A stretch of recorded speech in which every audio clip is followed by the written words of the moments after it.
Warning, this video has spoilers for the book Uncommon Criminals by Ally Carter. If you are planning on reading this and you don't want to be aware of what's going to happen, I would suggest not watching this video. This is going to be my first book review.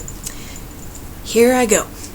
This is Uncommon Criminals by Ally Carter. Ally Carter is a very famous author, mostly known for her Gallagher Girls series books.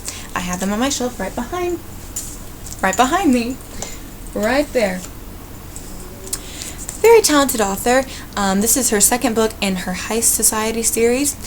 I really loved the first book. The first book was everything I wanted to read, plus much more. It was really good. And then I read this one, and I'm all excited for it, and I'm reading it, and I'm reading it, and I'm reading it, and then I realize it's just not what I expected. First things first, the summary. I'll give y'all a quick little summary. It's about a girl who lives with a family of thieves. They've been doing this for years, and in the previous book, she robbed a very famous museum, and she got away with it too. That's good. That's how she is well known, so that brings people to her, asking her to steal things for them. She does it all for the greater good of returning paintings and jewels and historical items to where they should be, the original places. It's this whole thing about the World War II. If you don't know, read the first book. Anyway, so that's what brings this older lady who claims to be Constance Miller to Kat Bishop, the main character, and she asks her to steal the Cleopatra emerald. But there's just one problem. This emerald is cursed. But that doesn't stop Kat. I mean, it makes her hesitate, but it doesn't stop her. She goes along and steals the emerald, only to find out that Constance Miller is not the real Constance Miller. So, the second part of the book is about her trying to steal the real emerald back from Constance. It's really hard because the woman whose real name is, I think it's Margaret, the person who's pretending to be Constance Miller, she's like a really good thief, really good con artist. So it's kind of like going up against the best of the best. So, that's the plot. It was a very simple story. It was an easy read. I wasn't really focused on this book that much while reading it, because it was so long between the first book and the second book, and so there's that time whenever I was just kind of losing my love for the first book.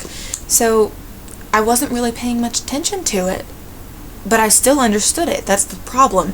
Ally Carter books are supposed to make you think. A lot of them, all of them so far that I've read of hers, have made me think a lot. This one, I didn't have to think. The story was very simply explained to me. It was right in front of my face. I understood everything, which I didn't like in an Ally Carter novel. I want to have to go flip back through the pages and see, oh, that's what this is, and that's what that is. Connect the dots. Everything makes sense now. I want to put the puzzle together, not have the puzzle laid out in front of me. So that's why I wasn't really expecting it to be this easy to read. I love all the characters, though. The characters are all the same from the first book. There's this one character who leaves in the first book, and then he shows up again in the second book, which I kind of liked, but then again, I'm not a big fan of love triangles, so seeing him was kind of like, oh great, Kat's gonna be confused now. Woo! Fun for her! In case you don't know who I'm talking about Nick. But I love all the characters. I love Kat. I love Hale, WW Hale the Fifth. He's awesome. Gabrielle is hilarious, and Hamish and Angus are hilarious too. Very good characters. And Kat goes through a really good character development throughout this novel too. In the beginning, she's very independent. She wants to do all these cons by herself without any help. But by the end, she realizes that help, whether or not it's needed, is always a good thing because you have someone who always has your back. So she learns that. She develops very well throughout the novel. Ally Carter did a very good job doing that. I think I gave this book about a 3 out of 5 stars just because I wasn't fascinated by it. I liked it. I didn't love it. I guess that's okay. I'm glad it didn't deserve 2 or 1 stars. Okay, so overall, very good book. I recommend this to any Ally Carter book reader fan and anyone who likes mysteries or cons. It's a very good book to read, but I do recommend reading the first book first.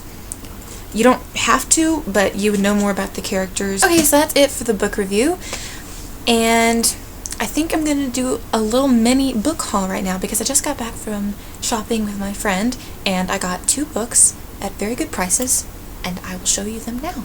First one, Hush Hush by Becca Fitzpatrick, and it is now for $4.99. It was a really good deal. But of course it was a good deal because it's a paperback, and I'm really behind on the whole YA books right now. Like, this book, it was written in 2009. This is 3 years later, so I'm very kind of behind. But I was really interested in the story when it was in hardback. I just never got it. It's about a boy named Patch, and he's a fallen angel, and a girl named Nora. She's not a fallen angel, she's a human, and there's this whole paranormal love story, which I like. So, that's very good. Next book that I got was Divergent by Veronica Roth. I have heard so many good things about this book, and I've heard that it's very similar to The Hunger Games, and I love The Hunger Games a lot, so that's why I thought I would really like it. So I plan to read this, not soon though. These books I'm going to be reading later in the year. I'm not going to read them right now because I have a lot of books to read if you didn't see my stack from earlier. But yeah, I'm excited all the same. Okay, well that about does it for this video, but you can expect another video coming up soon, and the next one I do will hopefully either be a quick question. It's going to be a new segment that I'm doing where I ask you guys like 1 or 2 questions about a book or a movie or music, just to communicate with you guys, and that'll only be like around 3 minutes long at the most. It's a very quick question. So I will have segments like that, but the next book related thing, it will be a review on Keeping the Moon by Sarah Dessen. And yes, this is an old book, but I just read it last week, so I'm going to do a book review on it. I really liked it. Preview of the book review. Okay, so thank you very much, and I will see you next time. Bye!